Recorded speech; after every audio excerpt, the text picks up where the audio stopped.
Hello friends, welcome to my YouTube channel Sujeet Kumar Stambh classes गो। आज हम आपको इस वीडियो में बतलाने वाले हैं कि जो स्तंभ क्लासेज में 6 तारीख से जो स्टार्ट हुआ था, 6 सितंबर से कम्पिटिटिव क्लासेज, जिसे स्तंभ कम्पिटिटिव क्लासेज के नाम से जानते हैं, उसका एक जो जीके का जो महाबादशाह बोल सकते हैं नवीन सर हैं, जिनका जो वीडियो है वो आप देख सकते हैं। उसी को मैं स्टार्ट करवाने जा रहा हूँ। ठीक है, तो देखिएगा, वीडियो बने रहिएगा और अच्छी तरह से देखिएगा। हालांकि थोड़ा फ़ैन चल रहा था, 3-4 फैन पंखा चल रहा था, जिसकी वजह से थोड़ा कुछ डिस्टर्बेंस हो सकता है, लेकिन आवाज़ आएगी, कोई दिक्कत नहीं होगा। ठीक है, देखिएगा ध्यान से, और बहुत बढ़िया चीज़ बताया गया है, आप ध्यान से सीखिएगा। ठीक है, मेरे कहने का मतलब यह था कि कितना भी प्राचीन सभ्यता हो, जब उसकी हम खोज करते हैं, उसकी खुदाई करते हैं, तो कुछ न कुछ अवशेष हमको मिलता है। यदि आपका गांव प्राचीन गांव होगा, भारत के दिनों में नहीं बसा हो, कोई प्राचीन गांव होगा और वहां खुदाइयां होगी, तो उस काल के कुछ न कुछ अवशेष प्राप्त होंगे। हमारे गांव में होता है, लोग बताते, बुजुर्ग लोग जो थे, हमारे बाबा वगैरह, वो लोग बताया करते थे कि यहाँ पर शुरू में मुस्लिम लोग रहता था, और मुस्लिम लोग जो लोटा यूज करता है, उसमें एक बाहर निकला हुआ टोटी जैसा, अभी हाल फिलहाल तक जब उसको हमारे गांव के लोग उसको ढिबरा बोलते हैं उस एरिया को, तो वहाँ जब खुदाइयाँ होती हैं, कुआं वगैरह के लोग खुदाई करते थे, तो उस तरह उनके बर्तन मिलते थे खुदाई में। इतना जो उदाहरण हमने आपको दिया सिर्फ इसलिए कि जब हमारे पास इसके प्रमाण है, जब फाहियान और वेन ने कहा कि यहाँ नालंदा में यूनिवर्सिटी थी और बच्चों को शिक्षा दी जाती थी और उसके प्रमाण मिलते हैं, तब तो इतिहासकार लिखेगा। मिलते हैं, थे ऐसा। पाटलिपुत्र के चारों तरफ लकड़ी का घेरावा था और लकड़ी के अवशेष मिलते हैं उस घेरावे का, तो कोई भी इतिहासकार लिखेगा कि वो बात सही है। लेकिन जब अयोध्या की खुदाई होती है, तब ऐसा कोई अवशेष नहीं मिलता जो भगवान राम या उनके किसी पूर्वज के राजमहल से संबंधित या किसी भी तरह के अवशेष प्राप्त होते नहीं, अभी तक नहीं मिला है। 22 जगहों पर खुदाइयां हुई है पूरे अयोध्या में, 22 तक, लेकिन कहीं से भी कोई अवशेष नहीं। वर्षों तक एक लड़ाई लड़ी गई थी भगवान राम के मंदिर के, पता है आप लोग को?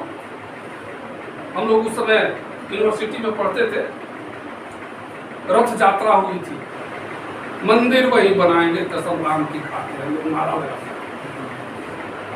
खैर, सुप्रीम कोर्ट में ये केस चला, 2-3 साल पहले फाइनल भी हुआ, जजमेंट आ गया, हिंदुओं के पक्ष में राम मंदिर का निर्माण कार्य शुरू। और एक कमेटी बनी, ट्रस्ट, उसके नेतृत्व में खुदाई का काम हुआ, निर्माण कार्य चल रहा। तो जब वहाँ पाइलिंग होने लगा पिलर बनाने के लिए, तो तकरीबन 100 फुट तक पाइलिंग हो गया। उसके नीचे 100 फुट तक लगातार बालू मिला, और उसके नीचे जब खुदाई फाइलिंग हो रहा है, तो जमुना, जो बगल से जमुना नदी गुजरती है, उसका पानी, उसकी धारा जा रही है। तो जिस जगह पर लोग तर्क देते थे कि यहीं पर माता सीता रसोई बनाती थी, यानी महारानी थी माता सीता, तो उनकी सेविका नहीं थी, कहा कि जो खुद रसोई बनाती थी, लेकिन मान लेते हैं कि बनाती होंगी, यानी कि उनका जो किचन था वो यहीं पर था, जैसे आज के लोग देखा उठा है। फिर राम जहाँ सोते थे, ये उनका शयन कक्ष था। राम बचपन में यहाँ पर खेलते थे, यही लोग तर्क देता था। लेकिन जब खुदाई हुई थी तो कहाँ कुछ निकला, एक प्रमाण तो नहीं निकला उस फाइलिंग में। यदि सब कुछ तुम लोग को मालूम था, सब प्रमाण थे उनके बचपन से लेकर के मृत्यु तक का, तो ये प्रमाण तो मिलना चाहिए था ना। प्रमाण नहीं मिलता, और इसलिए आज के इतिहास में उसको जगह नहीं दी। इसी तरह से कृष्ण से संबंधित बातें हैं। पहली शताब्दी में, और पहली शताब्दी से हमारे यहाँ मूर्ति कला की शुरुआत होती है। मूर्ति जो भारतवर्ष में आप देख रहे हैं, एक पहली सदी से, और इस देश की पहली मूर्ति है जो भगवान बुद्ध की बनाई, वो आगे बताएंगे। उसके पहले पूरे द्वारिका में, जहां कृष्ण भगवान से संबंधित कहीं कुछ प्रमाण नहीं, न तो साहित्यिक प्रमाण है और न ही कोई पुरातात्विक प्रमाण। तो फिर कृष्ण और राम से संबंधित कथाएं कहां से? देखो, इतिहास का निर्माण 3 तरह से होता है। 3 स्रोत होते हैं इतिहास निर्माण। पहला स्रोत होता है आर्कियोलॉजिकल, पुरातात्विक प्रमाण। दूसरा स्रोत होता है साहित्यिक, और तीसरा स्रोत होता है विदेशी प्रमाण। इन तीनों स्रोतों को हम मिलाते हैं, और जब ये स्रोत एक दूसरे की पुष्टि करते हैं, प्रमाणित करते हैं, तब इतिहास मानता है कि नहीं, ये घटना सही थी। इन जो चीजें अभी बताई हमने आपको, चाहे राम हो या कृष्ण हो, इनसे संबंधित कोई साहित्यिक प्रमाण भी नहीं। और राम से संबंधित यदि यहाँ इस देश में 300 से अधिक रामायण है, इस देश में। इसके बाहर आप निकले तो चीन में, तिब्बत में, और जावा, सुमात्रा, बोर्नियो, जिसको उस काल में कहा जाता था, आज इंडोनेशिया, मलेशिया हो गया है, यहाँ भी राम से संबंधित रामायण लिखी गई। श्रीलंका में लिखी गई। सबकी कहानियां अलग अलग। कहीं पर सीता को राम की बहन माना गया, कहीं पर सीता को रावण की बेटी माना गया है, कहीं पर यह दिखलाया गया है कि राम ने ही सीता का किडनैप कर लिया था और इसलिए रावण ने युद्ध किया। किसी रामायण में दिखाया गया है कि सीता तो मंदोदरी, जो रावण की पत्नी थी, मंदोदरी से उत्पन्न थी, लेकिन कुछ भविष्य वक्ताओं ने कहा कि ये तो आपके राज का विनाश कर देगी, ऐसी बेटी पैदा हुई है। तब रावण उसको सोने के मंजूषा में बंद करके और मिथिला में फेंकवा दिया। तरह तरह की कहानियां इन सभी रामायणों में है, लेकिन सर्वाधिक प्रचलित जो कहानी है और सबसे पुरानी जो रामायण है वो तो वाल्मीकि, आधार वाल्मीकि का, और उसके बाद ये सारी कहानियां लिखी। उसके कारण थे, बहुत सारे कारण थे, उसमें हम लोग नहीं जाएंगे, लेकिन एक काल कहानी है। ये कोई प्रत्यक्षदर्शी देखे हुए बात को नहीं उन्होंने लिखा। वाल्मीकि इस आज से सैकड़ों साल पहले उन्होंने लिखा। अब जब इसको हम विस्तार से बताएंगे कि रामायण और महाभारत का इंपॉर्टेंस क्या, आगे जब हम बढ़ते हैं, जब मगध साम्राज्य का उदय होता है, गया, पटना और भोजपुर का जो इलाका देख रहे हैं, जिसको शाहाबाद कहा जाता था ब्रिटिश काल में, इस सबको मिलाकर के मगध साम्राज्य। मगध साम्राज्य यहाँ उस समय 16 जनपद, महाभारत से लेकर के अन्य ग्रंथों में जनपद का उल्लेख मिलता है, महाजनपद का उल्लेख। तो पूरे भारतवर्ष में 16 महाजनपद, जिसमें मगध, अंग, वृजी, वैशाली, कोसल, काशी, अवंती, गांधार। कहाँ का नाम गांधारी कोई सुने हैं? गांधारी कौन थी? कोई बताओ। गांधारी दिखाता है। लड़कियां तो कथा कहानी खूब जानती है, और तुम लोग नहीं सीरियल देखती है कि नहीं? नहीं देखती है, यही गड़बड़ करती है। रामायण में गांधारी कहाँ से आ जाएगी? तो महाभारत में कौन थी गांधारी? वो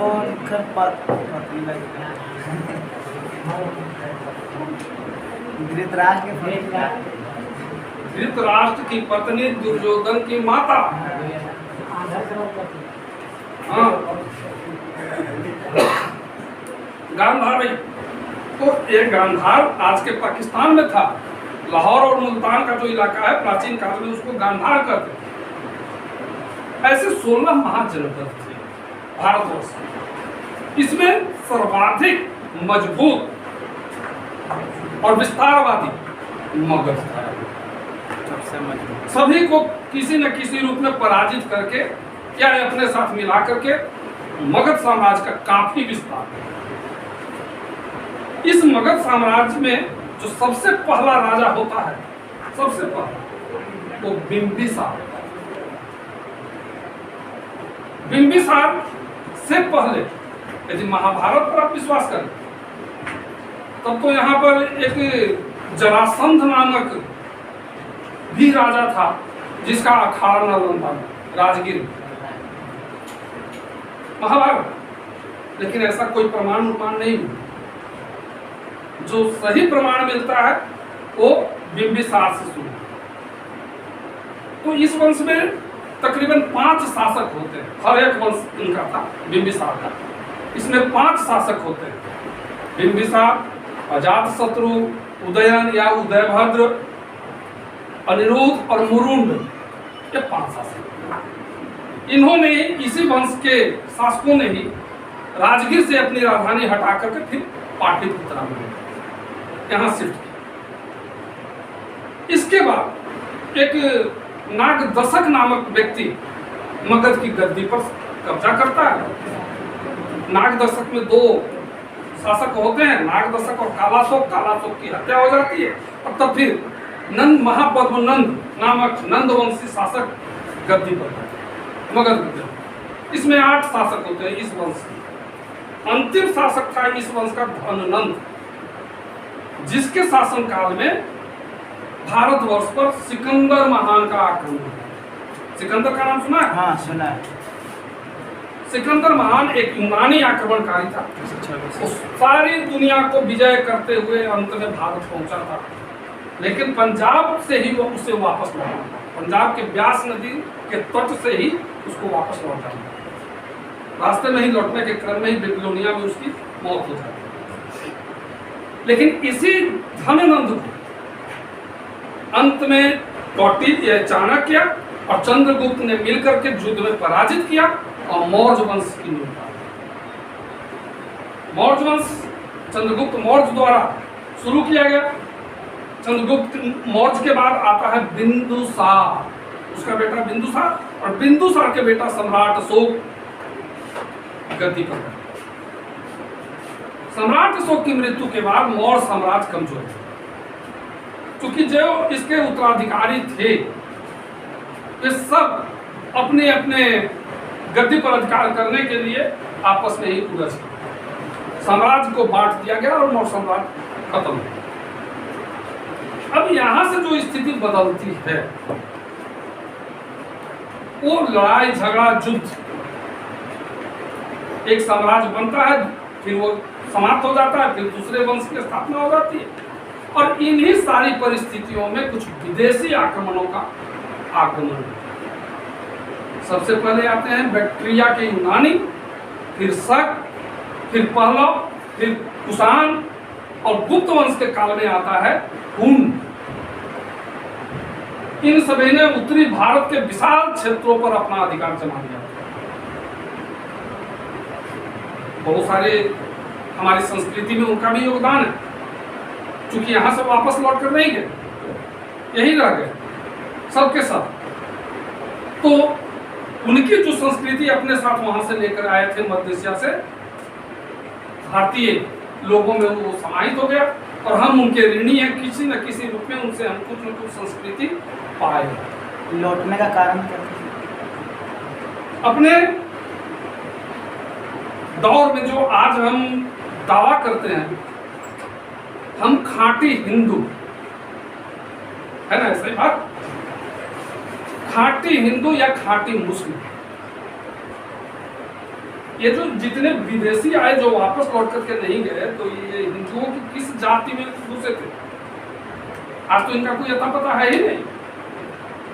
शक कौन था, कुषाण कौन था, हुन कौन था, इसका तो अता पता नहीं है। तो किसी न किसी हिंदू जाति में तो मिले, किसमें मिले, तो फिर किस आधार पर हम कहते हैं कि खाटी हिंदू, प्योर हिंदू? ये दावा गलत है।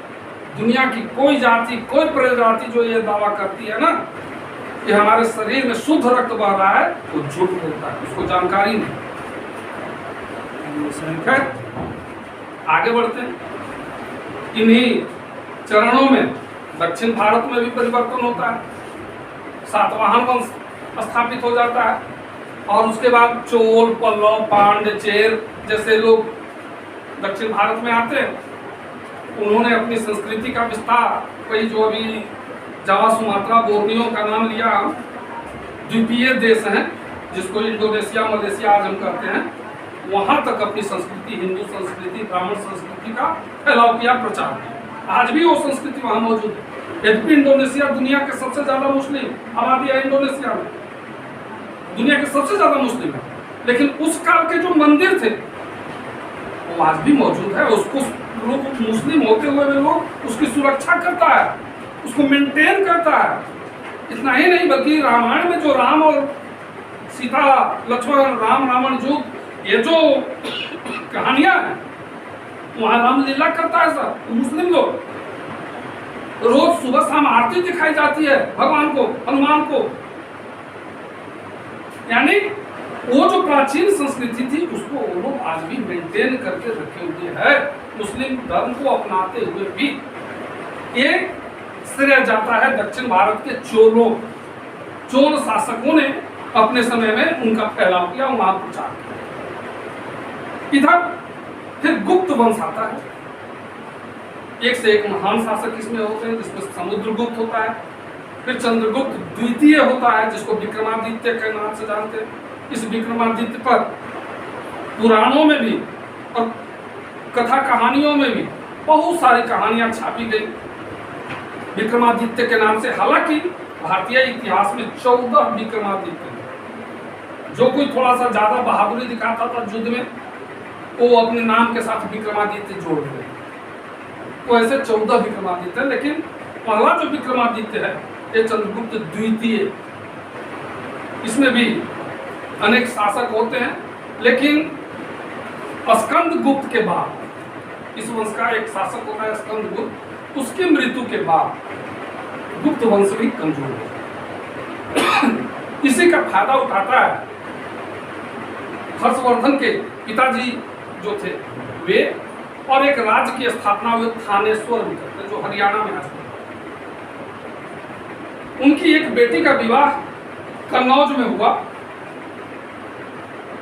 कन्नौज के शासक की हत्या हो जाती है, बंगाल के शासक ने उसकी हत्या कर दी आक्रमण करके।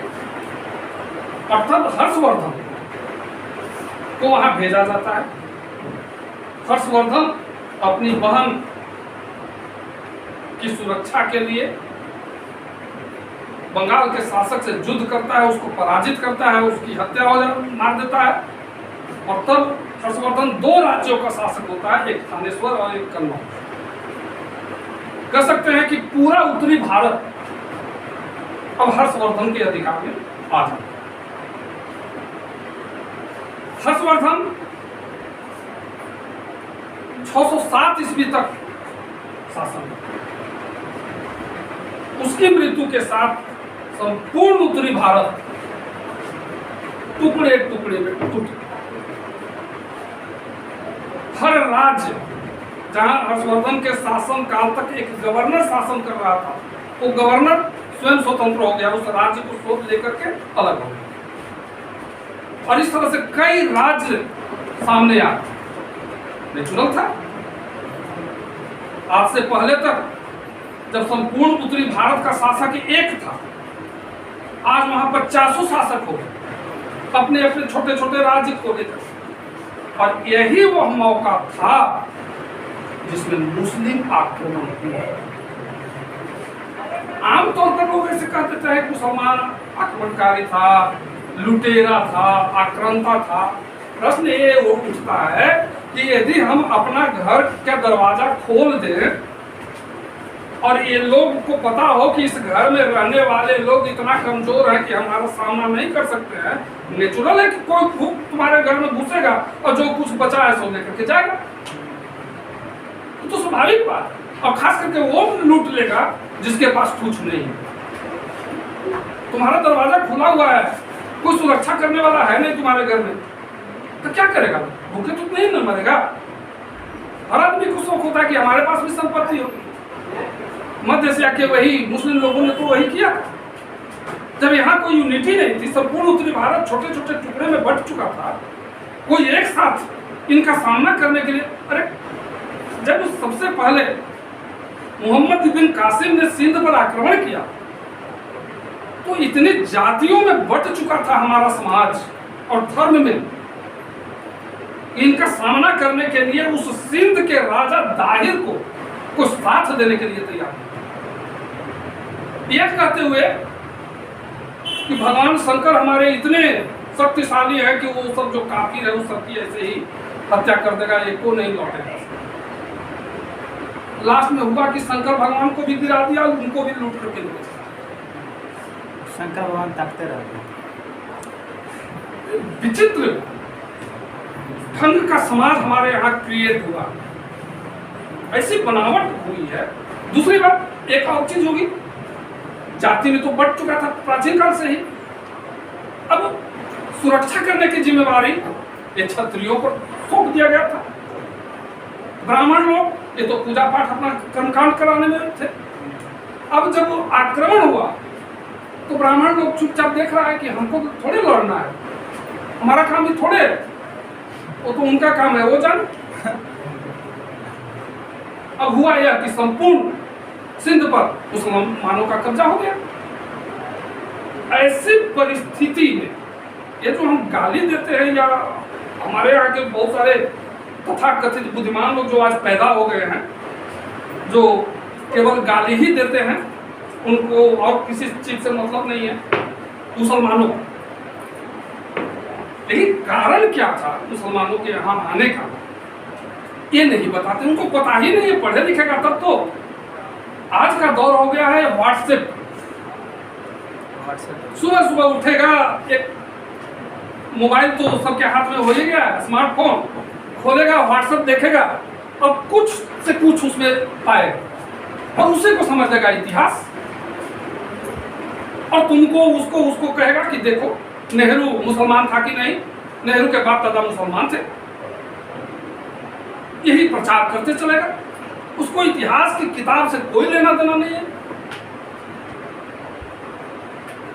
आप यदि इस सारी चीजों को पढ़ें, आगे की क्लास में 1 by 1 हम तो पढ़ेंगे ही इसको।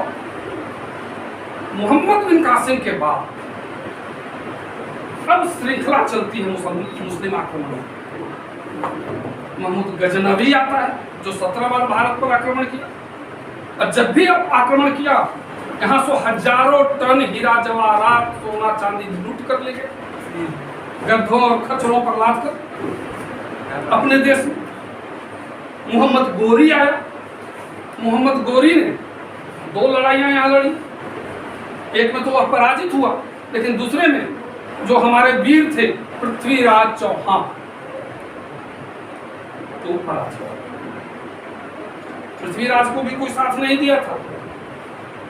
उत्तरी भारत में बहुत सारे राजपूत राजा थे, किसी ने साथ नहीं दिया। हालांकि इसमें पृथ्वीराज की भी गलतियां थी। पृथ्वीराज चौहान पराजित हुए। 1192 ईस्वी की यह घटना है। और तब मोहम्मद गोरी अपना एक गुलाम कुतुबुद्दीन ऐबक को दिल्ली की गद्दी पर बिठा देता। यहाँ से एक गुलाम वंश, चूंकि दिल्ली की गद्दी पर जो भी अब शासक आते थे वो अपने पहले के शासक के गुलाम थे। कुतुबुद्दीन ऐबक मोहम्मद गोरी का गुलाम था। फिर कुतुबुद्दीन के गुलाम थे इल्तुतमिश। इल्तुतमिश की बेटी, इल्तुतमिश के बाद रजिया सुल्तान जो उनकी बेटी थी वो बैठी, और फिर इन्हीं का गुलाम बलबन वो गद्दी पर बैठे। इस तरह से एक चलती है श्रृंखला। इस वंश की समाप्ति के पश्चात यहाँ पर खिलजी वंश शुरू हुआ। इसमें 2 प्रसिद्ध शासक होते हैं, एक जलालुद्दीन खिलजी और एक अलाउद्दीन। जलालुद्दीन का तो कोई बहुत ज्यादा रोल नहीं रहा, लेकिन अलाउद्दीन खिलजी का दो रोल, एक तो साम्राज्य विस्तार और दूसरा बाजार नियंत्रण, मूल्य नियंत्रण नीति। अलाउद्दीन खिलजी दिल्ली का पहला सुल्तान था जो विंध्य पर्वतमाला को पार करके दक्षिणी भारत पर आक्रमण किया, पहला सुल्तान। और दूसरा काम जो इम्पोर्टेंट था कि हर वस्तु की उसने कीमत निर्धारित की। और जानकर आपको आश्चर्य होगा कि हर दुकान पर वो कीमत लिख करके टांगा हुआ रहता था, और इसकी जांच वो छोटे छोटे बच्चों से करवाता था, बच्चों को भेजकर फलाना सामान जाकर के ले आओ। यदि कोई दुकानदार वजन में सामान कम दिया, बच्चा समझ करके ठगने के लिए वजन में कम दिया, तो फिर उसकी तौल अलाउद्दीन खिलजी अपने सामने करवाता था, और वजन में कम जितना कम हुआ, मान लीजिए कि 500 ग्राम लाने गया, 100 ग्राम उसमें कम हो गया, तो फिर उस व्यापारी को, उस दुकानदार को पकड़ कर बुलवाया जाता था, 100 ग्राम मांस उसके शरीर से काट लिया। अब इस डर से जरा आप अनुमान लगाइए कि कौन चोरी करेगा। चोरी करना वो कभी स्वप्न में भी सोच सकता है ठगने के लिए किसी, और यदि कीमत अधिक ले लिया, निर्धारित कीमत से ज्यादा ले लिया, तब चौराहा पर उसको खड़ा करके सैकड़ों कोड़े मारे जाते। इतनी कड़ी सजा के साथ उसने शासन। बहुत सारी इनके साथ भी एक और घटना घटती है, किंवदंती महारानी पद्मिनी की कहानी जुड़ी हुई है इसी अलाउद्दीन खिलजी के साथ। नाम सुना है महारानी पद्मिनी का? नहीं, अरे 4-5 साल पहले एक फिल्म बनी थी पद्मावत। हाँ, पद्मावत। हालांकि नाम चेंज किया गया बाद में, जब यहाँ पर काफी हंगामा हुआ तब नाम चेंज किया करके पद्मावत नाम किया गया, लेकिन शुरुआती दौर में इसका नाम था पद्मावती। अब इस पद्मावती की जो कहानी, आमतौर पर देहातों में किसी लड़की को या किसी महिला को हम लोग बोल न देते पद्मिनी बनना, ऐसा कहा जाता है कि नहीं? एक अजीब ढंग की एक कहावत प्रचलित हो गई है। तो पद्मिनी, पद्मावत, ये देखिए कहानी रोचक तो है, बहुत रोचक। अलाउद्दीन खिलजी ने चित्तौड़ पर आक्रमण किया, वहां की महारानी को, उनके पति को युद्ध में पराजित करके हत्या कर दिया, और फिर महारानी पद्मिनी को पाने की कोशिश की। महारानी अपने सभी संगे साथियों के साथ जौहर ज्वाला में मर गई, और फिर अलाउद्दीन को खाली हाथ वापस लौटा। ये कहानी जुड़ी है, जब हम लोग विस्तार से पढ़ेंगे मध्यकालीन इतिहास, उसमें हम लोग चर्चा। अब इसके आगे बढ़ते हैं। 1526 तक खिलजी वंश के बाद तुगलक वंश आता है, तुगलक वंश के बाद लोदी वंश आता है। इब्राहिम लोदी, लोदी वंश का अंतिम शासक होता है 1526 में, जिसको पराजित करके बाबर यहाँ पर मुगल वंश की स्थापना करता है। इस वंश में कई शासक होते हैं। मुगल वंश में बाबर होता है, हुमायूं, अकबर, जहांगीर, जहांगीर मतलब सलीम, जहांगीर, उसके बाद शाहजहां, फिर औरंगजेब, और फिर औरंगजेब के बाद मुगल साम्राज्य लगभग समाप्ति की ओर चल देता है बड़ी तेजी से।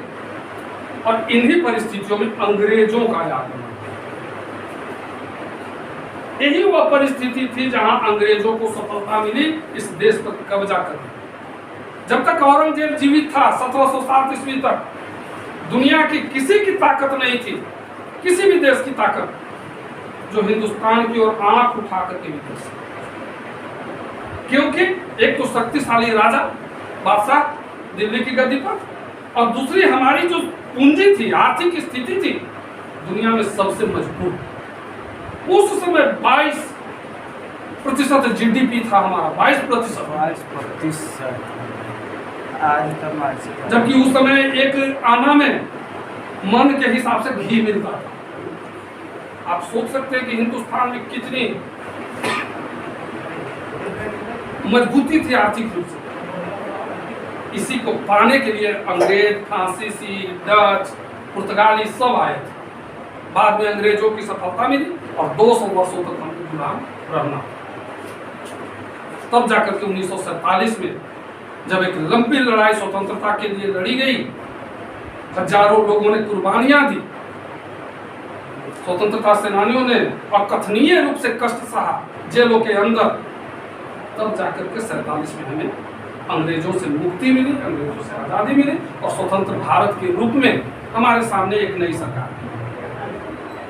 अब प्रश्न ये उठता है कि इतिहास,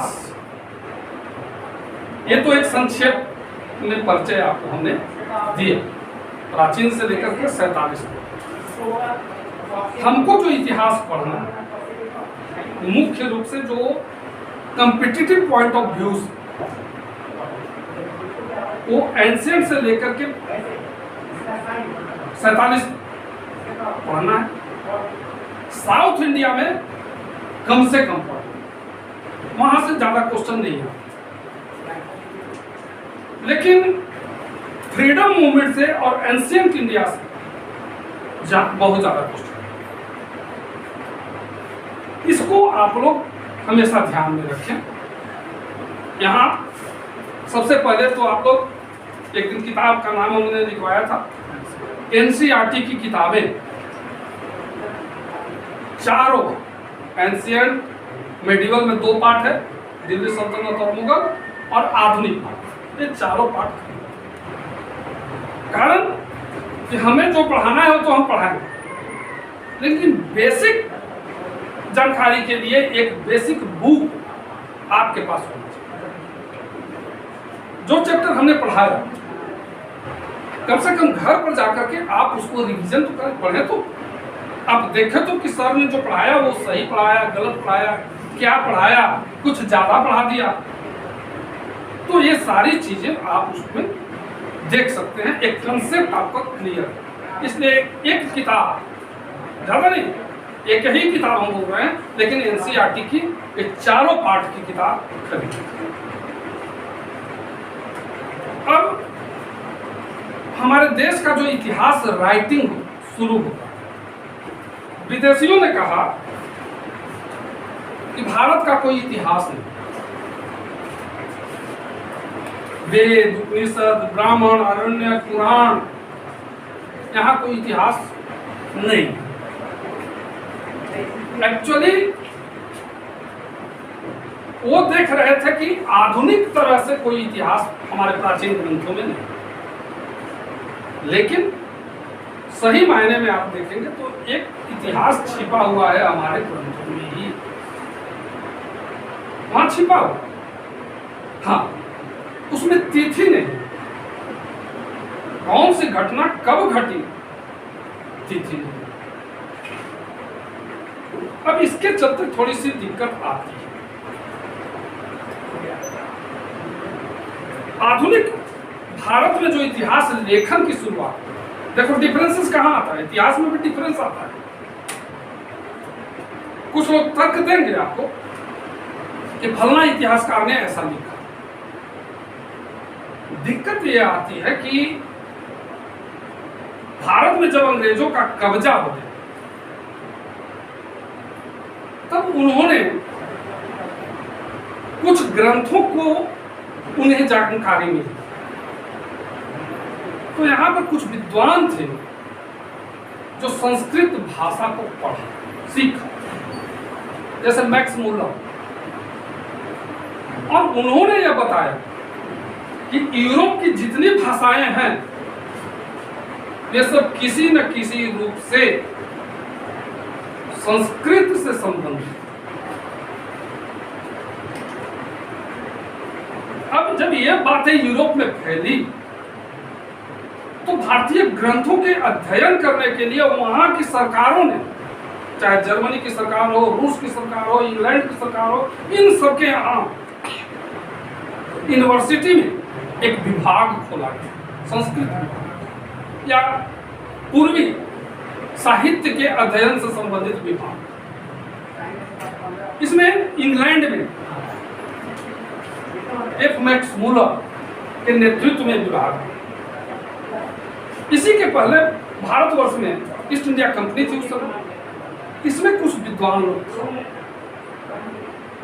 विलियम जोन्स एक प्रसिद्ध विद्वान थे। विलियम जोन्स पहले शख्स हैं जिन्होंने अब विज्ञान शाकुंतलम कालिदास का प्रसिद्ध नाटक अभिज्ञान शाकुंतलम का अंग्रेजी अनुवाद और दूसरा अनुवाद किया भगवत गीता का। William Jones. पहला जो कानूनी संग्रह हमारा जो अनुदित हुआ वो था मनुस्मृति, एक कोड ऑफ जेंटू लॉज के नाम से उन्होंने इसका अनुवाद किया, मनुस्मृति।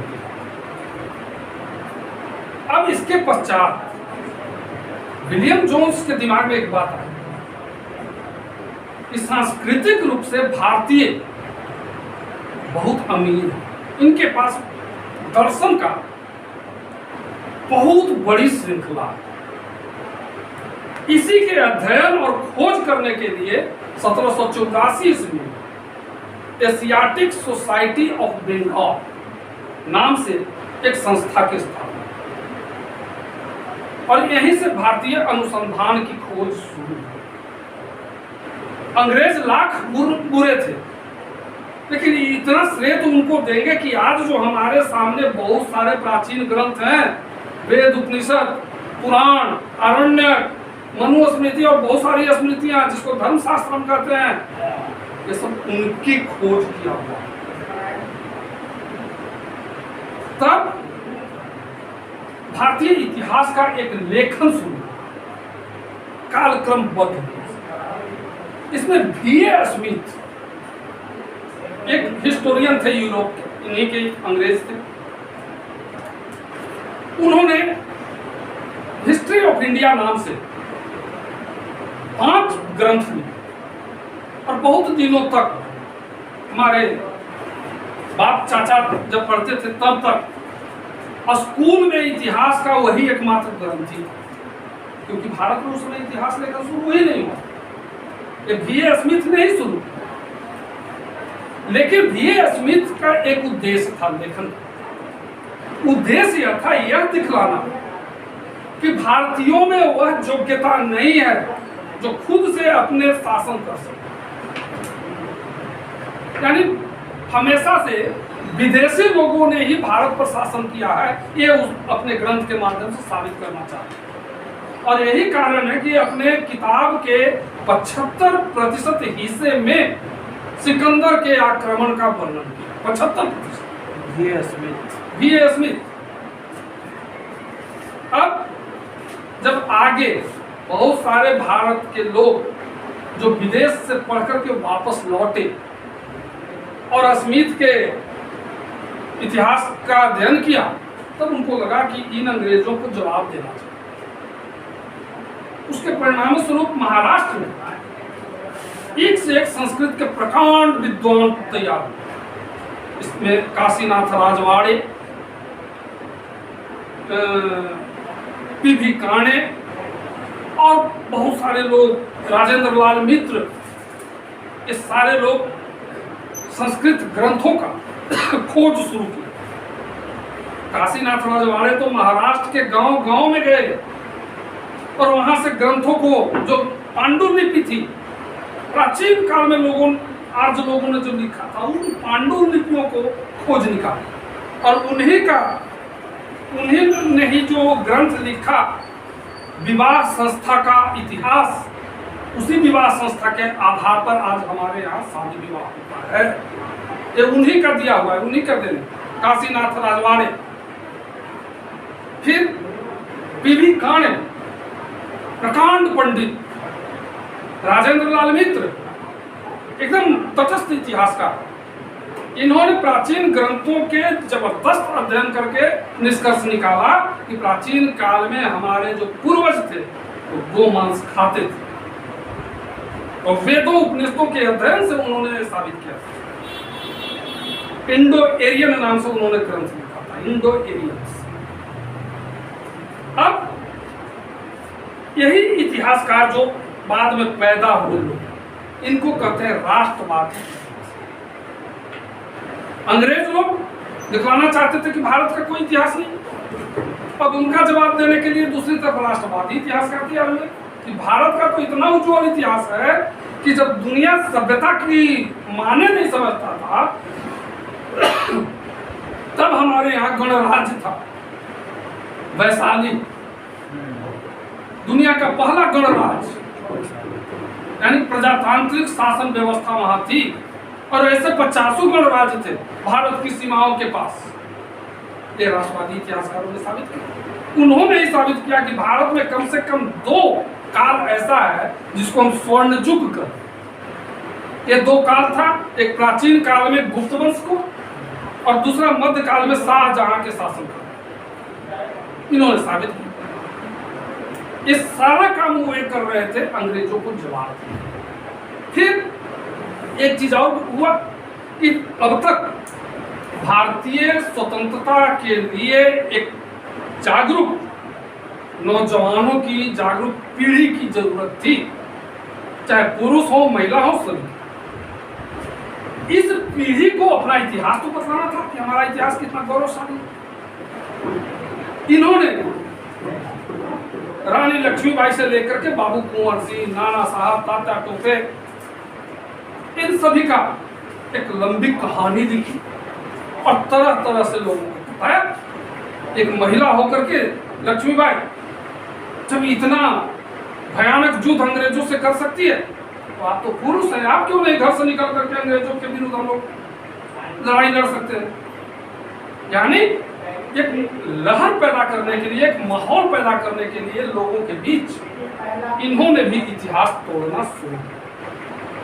उनकी मजबूरी थी, वो शौक से ऐसा नहीं कर रहे थे, कोई गलत अपनी मानसिकता से नहीं कर रहे थे। मजबूरी थी कि कुछ गलत चीजें भी इतिहास में डाला जाए ताकि आगे हमारी पीढ़ियां उनको पढ़ करके ब्रिटिशों के विरुद्ध, अंग्रेजों के विरुद्ध अपनी आजादी के लिए लड़ सके। और इसलिए उन्होंने इतिहास को थोड़ी तोड़ मोड़ करके रख दी।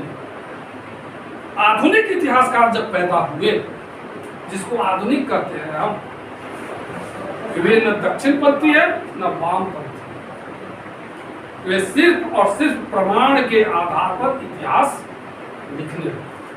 और यहीं से एक सही इतिहास की हमारा शुरुआत हुई। तो हम समझते हैं कि हो गया, चलने देते हैं आज।